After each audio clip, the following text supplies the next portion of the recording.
Desde que nacemos, nos toca iniciar una serie de procesos de aprendizaje, desde aprender a hablar, a caminar, a comer, y poco a poco, para podernos integrar en la vida en sociedad, tenemos que desarrollar procesos de aprendizaje. Por eso es importante dedicar tiempo para reflexionar en el tema de la educación. La educación es vital para el desarrollo de las personas. En este espacio vamos a tener diferentes discusiones sobre lo que implica educar, su vinculación con el aprendizaje y el desarrollo de las personas. LTC Podcast presenta Desde Humanidades. La importancia de la formación docente. Bienvenidas y bienvenidos al podcast Desde Humanidades, un espacio en donde queremos dialogar, reflexionar con expertos, especialistas, pero desde una perspectiva humanística. Hoy vamos a hablar de educación, porque la educación es un elemento clave para el desarrollo de la vida humana. De hecho, los Objetivos de Desarrollo Sostenible planteados por UNESCO de cara al 2030, especialmente en el número 4, sobre la educación como un eje clave para transformar la vida en comunidad. Es eso lo que queremos compartir hoy en el cuarto episodio del podcast Desde Humanidades. Nos acompañan dos personas profesionales en el área de educación y vamos a dialogar sobre la formación docente, el impacto que la misma tiene en la transformación educativa, para lo cual contamos con la presencia de Cristina Salazar y César Montenegro, ambos expertos en educación. Un gusto, bienvenido, bienvenida. Gracias. Cristina es mujer maya, cachiquel, católica, guatemalteca, docente parvularia, representante de equipo consultor para la elaboración del CNB en el área de preprimaria, es PEM y licenciada en pedagogía. Además, se encuentra a la espera del título únicamente de su posgrado que estudió en México sobre Administración de Instituciones Educativas. Es exalumna de esta casa de estudios, docente, coordinadora académica, y es un gran gusto que nos acompañe. Muchas gracias, Juan Pablo. Que esté con nosotros, Cristina. Gracias. Para mí también es un gusto el que me hayan invitado. Bienvenida. Y nos acompaña César Montenegro. César es doctor en educación, pero tiene estudios de filosofía, pedagogía, en formación familiar, en logoterapia. También es músico, se ha formado a nivel nacional e internacional, incluso estudió en Italia el área de filosofía. Ha sido profesor en diferentes instituciones educativas y diferentes niveles, y actualmente es docente de esta casa de estudios y director del Departamento de Educación. Así que bienvenido, César. Muchas gracias, Juan Pablo. Un gusto estar aquí con ustedes y un gusto de compartir también con Cristina aquí esta jornada de reflexión sobre educación. Igualmente, gracias. Pues bien, como decía al inicio, queremos hablar sobre la necesidad de la formación docente. A veces podemos hacer muy buenos currículums, muy buenas estrategias, pero el día a día o los cambios significativos se dan en el aula. Y quien acompaña, quien orienta, quien va desarrollando los procesos de aprendizaje en el aula, pues es el maestro o la maestra. Quizás por ahí empezar el diálogo preguntándoles 3 cualidades que ustedes me digan que debe tener un buen educador o una buena educadora. En esta época en la que estamos hablando de un proceso de formación globalizada, ya no solamente local, es importante que nuestros docentes sean primero innovadores dependiendo de la situación que viven en sus comunidades educativas. porque innovación no solamente implica tener tecnología como dispositivos, sino también el encontrar esas metodologías, esos procesos que faciliten el aprendizaje a sus estudiantes. Entonces, innovación, la primera. Así Segunda, debe ser investigador, porque muchas veces nosotros creemos que la investigación es exclusivamente para carreras como la medicina, como la ingeniería, y realmente el docente debe investigar lo que sucede dentro de su aula para poder innovar, para poder reformar todo aquello que en algún momento va quedando como muy corto hacia lo que necesita la población que está atendiendo en ese momento. Incluso dentro de una sección a otra sección, si es un docente que atiende varios grupos, hay diferencias. Entonces es importante que el docente se interese por investigar. muy bien, Cristina, llevamos 2 y ya después volvemos con usted para una tercera. Perfecto. César, 2 cualidades que debe tener un buen educador. 2. Comenzaré con lo que está a la base. Todo lo que queremos es ser felices. Para mí un docente debe ser feliz. Debe disfrutar y estar contento y satisfecho de su vida. Ahora, siguiendo un poco una cierta línea aristotélica de cómo somos felices, se es feliz siendo virtuoso. Eso significa que el docente, para ser feliz, debe ser virtuoso y llenarse de todas esas cualidades humanas que vivimos. Debe ser buena gente, honesto, responsable, capaz de compartir con los demás, servicial, satisfecho de la vida humana, que la tiene que vivir lo más plenamente posible. Un docente feliz es una dicha porque la felicidad se contagia y la contagia a los estudiantes. Entonces ya llevamos una. Así es. La segunda. La segunda, me parece que la educación debe profesionalizarse, así es que un docente debe ser un profesional de la educación. Debe conocer de metodologías, de evaluación, de planificación, todo lo que se refiere a los procesos profesionales de alguien que se dedica a la educación como cualquier otra profesión. Cristina, regresamos con la última suya. Bueno, creo que un docente debe ser un líder transformacional, porque en la actualidad sabemos que todas las generaciones son el reflejo de lo que en algún momento llegaron a influir esos líderes en su vida.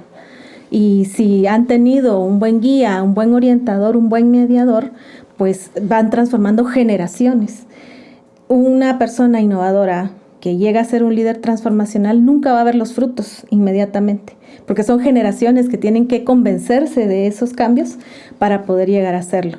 Pero un líder transformacional confía en eso, que todo su esfuerzo algún día tendrá frutos. Gracias, Cristina. Y César, la última característica para quedarnos con 6. Sí, muy bien.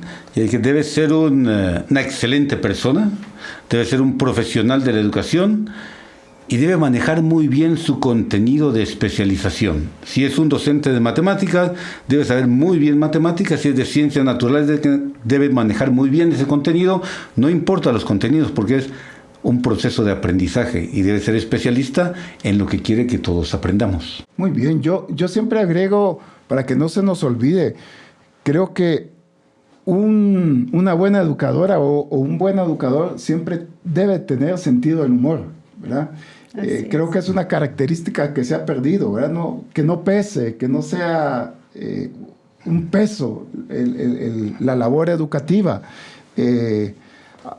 Ahora Marian Rojas Estapé, ¿verdad? Que está la psiquiatra española que está muy renombrada en diferentes redes o espacios. Ella menciona que su papá dice que el sentido del humor es el patrimonio de los inteligentes, ¿verdad? Y yo diría que es esa capacidad de tener sentido del humor, es esa capacidad de irradiar alegría, ¿verdad? En el aula. Y junto con la alegría le agregamos el tema de la esperanza. Entonces, a eso asociaría yo el humor para contribuir ahí con y que no digan que solo les estuve sacando información a ustedes, sino que puse una yo también. ¿Les parece? Muy Estamos bien. más o menos de acuerdo. Estamos justos. de acuerdo. Y esto es como las cualidades ideales que debiese tener un educador. Pero pensando en la necesidad de formar profesores o profesoras en los diferentes niveles, ¿qué elementos consideran ustedes que debe tener un programa de formación docente? tanto de formación docente a nivel inicial o de formación docente permanente. Quizá por el punto que tocó ustedes sobre educación inicial, pues precisamente se llama inicial porque es el principio de la formación en algún momento sistemática en la cual el ser humano llega a desarrollarse.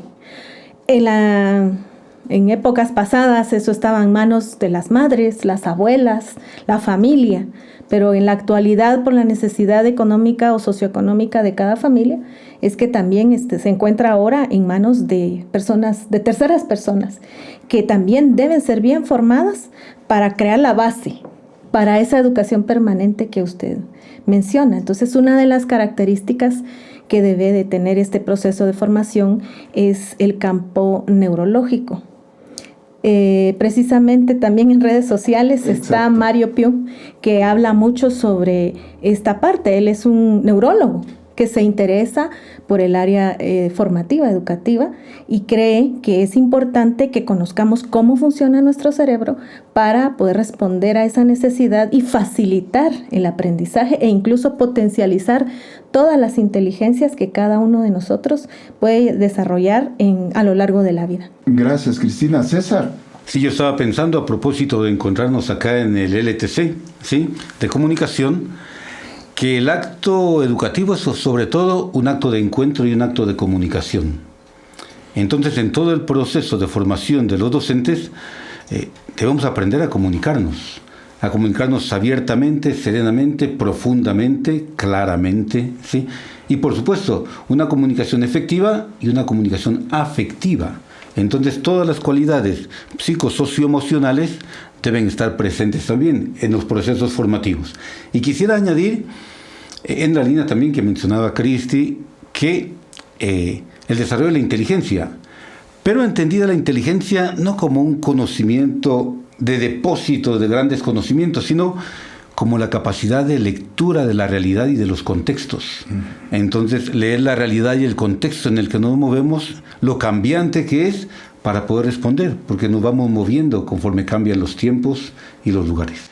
Y nosotros que nos movemos en el ámbito universitario, que ofrecemos programas de formación para docentes, ¿qué elementos claves debe tener un currículum o debe tener esos programas formativos para los docentes?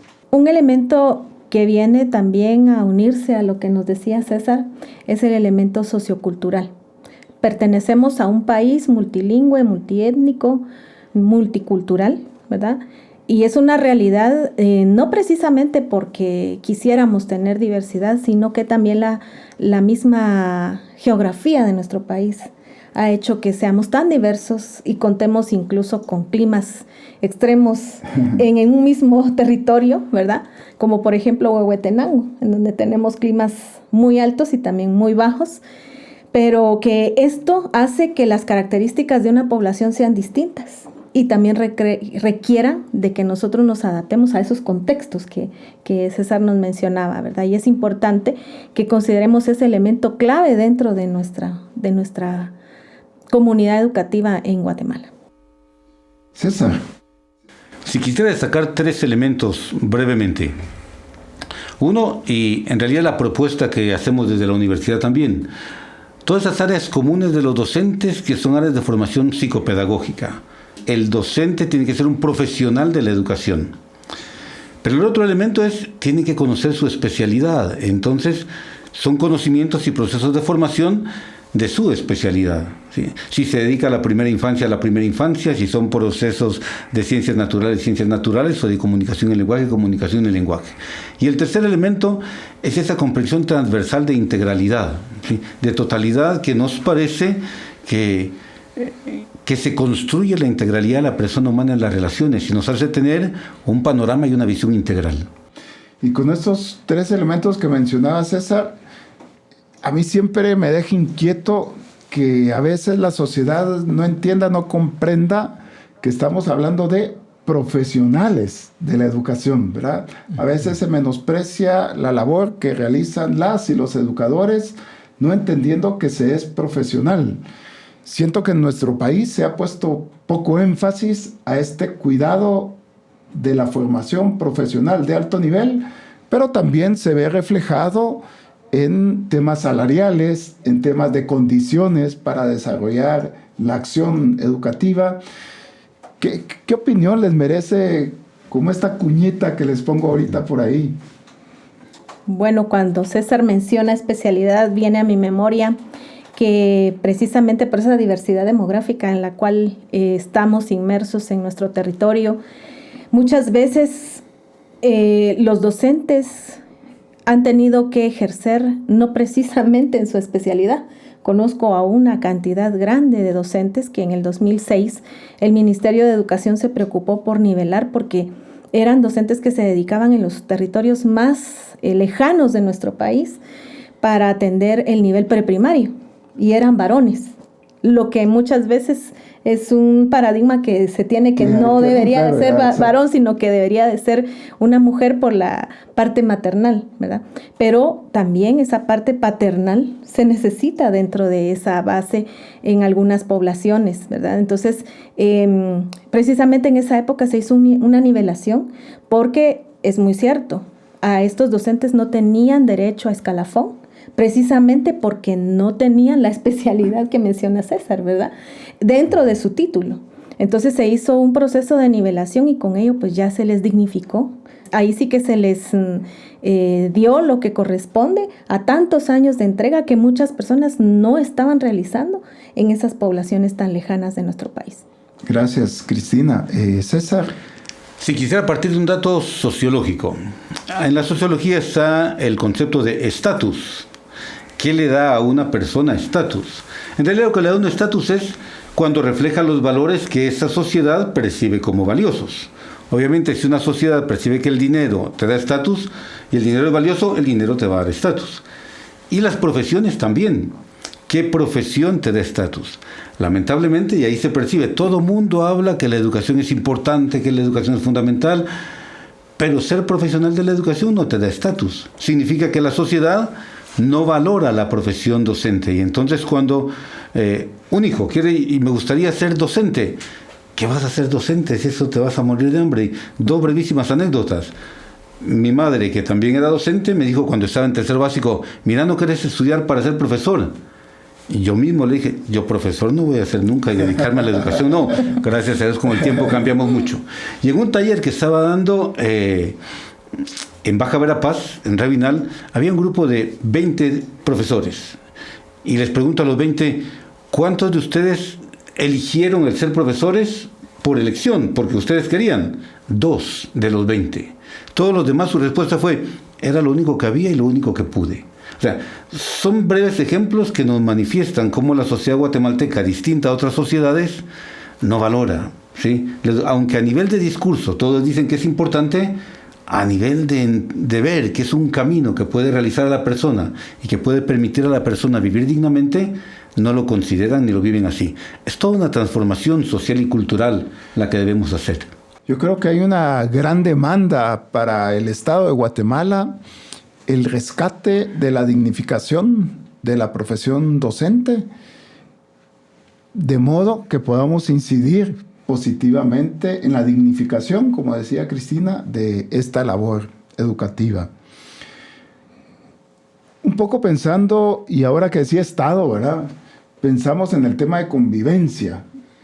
Ya Cristina mencionaba algunos elementos, ¿verdad? De la diversidad cultural.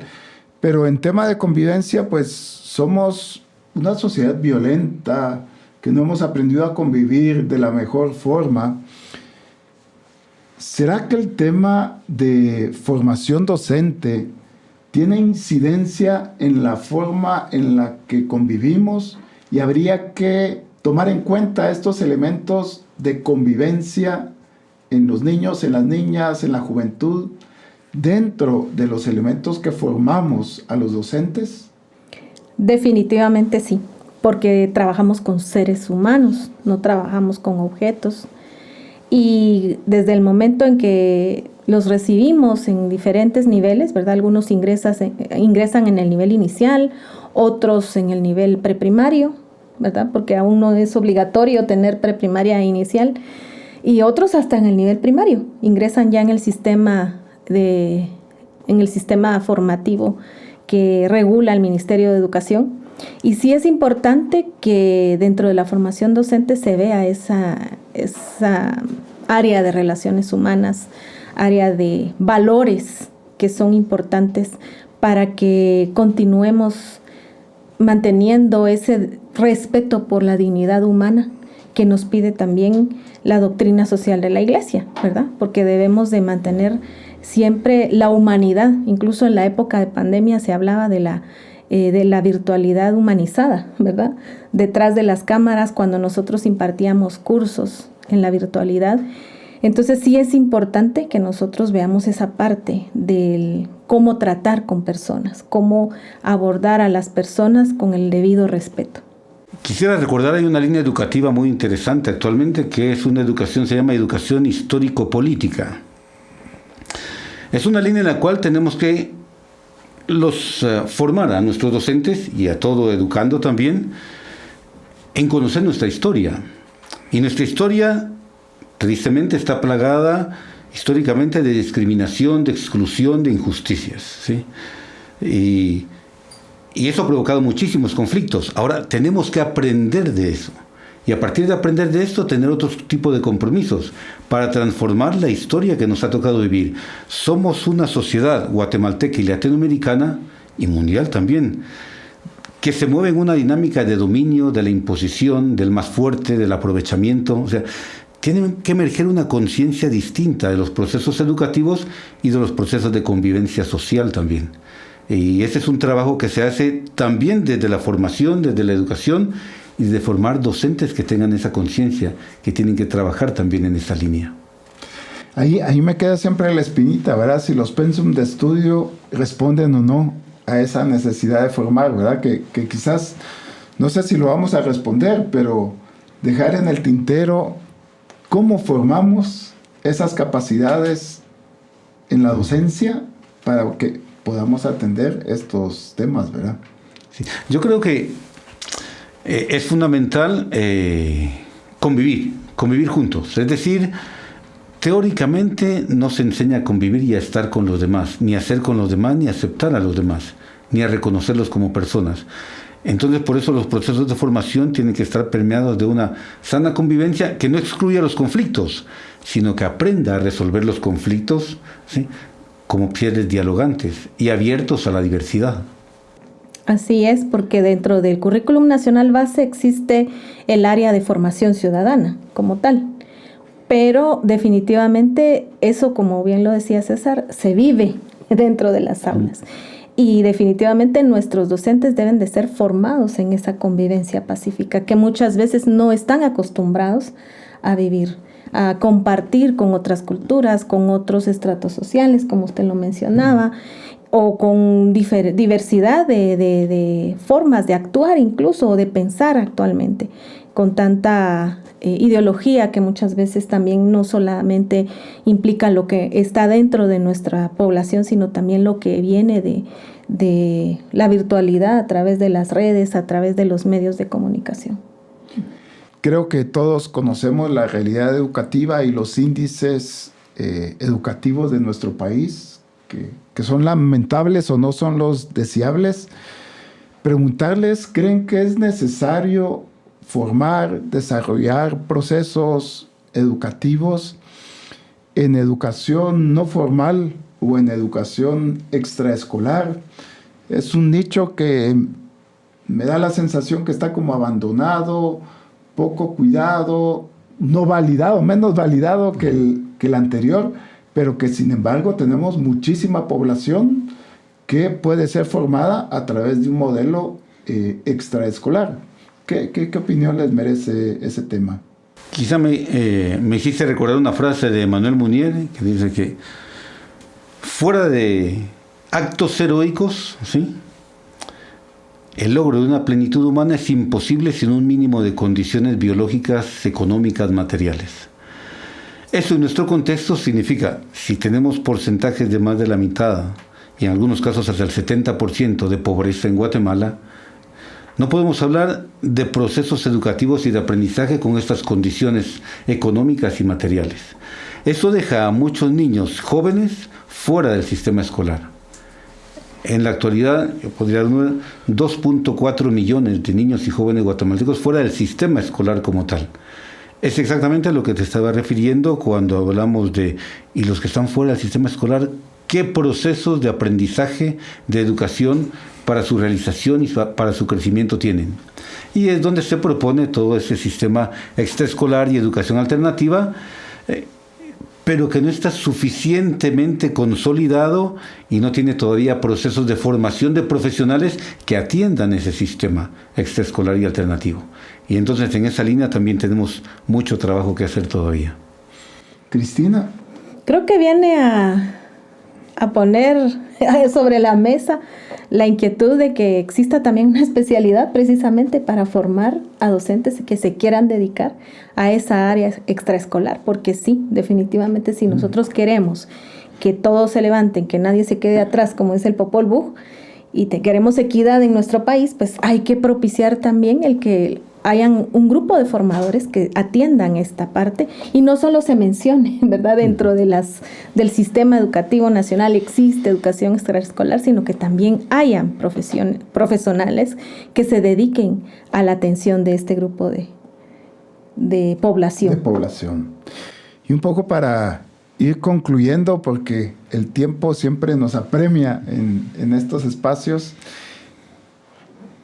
preguntarles ¿qué consejo le dejarían a un joven, una jovencita que tiene la vocación, que muestra el interés por el estudio de la educación, la pedagogía, que se siente llamada? ¿Qué le dirían después de varios años de experiencia que tienen ustedes educando? ¿Cómo le invitarían a quedarse en el mundo de la educación? Bueno, yo les diría que es un desafío muy grande, pero que deja una satisfacción enorme y que sobre todo no es quizá muy remunerado en cuestión económica, pero en cuestión emocional y sobre todo con el maestro de maestros, ya ganada una buena parte de la eternidad. Yo siempre les digo esto a mis estudiantes, nuestro trabajo no es solamente pagado en este mundo, ¿verdad? Entonces sí, esa es la invitación a que transformemos el mundo, hagamos que nuestro futuro sea distinto, pero no puede pasar eso si nosotros no nos lanzamos a ser los primeros. César. Yo diría que sean valientes, ¿sí? Y quiero cuidar la frase de Freire, ¿sí? Que la educación es un acto de valor. Y entonces hay que tener valentía para ir contracorriente y para dedicarse a una profesión y trabajar dentro de una dinámica y unos conceptos que están fuera de los que normalmente se mueve la sociedad. Pero al mismo tiempo que sean valientes, que se llenen de mucho amor, porque precisamente así termina la frase de Freire. La educación es un acto de valor porque es un acto de amor, y amar requiere valentía, porque requiere salir de sí mismo, ¿sí? Y no encerrarse. Y curiosamente, encerrándose, uno es como más se empobrece. En cambio, saliendo de sí y amando es como más se enriquece y más valentía se tiene también. Entonces, hacer valiente es llamar mucho. Pues aprovechando los consejos de Cristina y de César, dejarle la invitación que desde Landívar tenemos la posibilidad de estudiar 11 profesorados con especialidad, en los que les esperamos y les invitamos a que se formen con nosotros y que puedan ir desarrollando su camino educativo a través de la formación que ofrecemos desde la Facultad de Humanidades en las 9 presencias que tiene el sistema universitario Landívar. De mi parte, agradecer a Cristina y a César por haber aceptado esta invitación y les dejo 2-3 palabras para cerrar con una frase motivacional y que nos quede aquí en el podcast una última reflexión. Bueno, yo finalizo con la frase de San Ignacio de Loyola. Creo que en educación es donde más amamos y servimos en todo, para la mayor gloria de Dios. Gracias, Cristina. César. Muy bien, en breve, ánimo, adelante, hay que atreverse, ¿sí? Que el mundo se transforma haciendo caminos nuevos, no haciendo lo repetido y lo trillado de siempre. Pues les agradezco a los dos. También deseo agradecer al Laboratorio de Tecnologías de la Comunicación, LTC, como le mencionamos comúnmente, porque es a través de ellos que tenemos el apoyo técnico y tecnológico. Así que siempre gracias por el apoyo que nos brindan. Y a la audiencia, pues invitarles a los próximos episodios. Muy pronto estaremos de nuevo con ustedes. Un abrazo, que estén bien. Desde Humanidades. Es un podcast producido por el Laboratorio Tecnológico de la Comunicación, LTC, de la Universidad de Rafael Landívar. Conducido por Juan Pablo Escobar Galo, decano de la Facultad de Humanidades.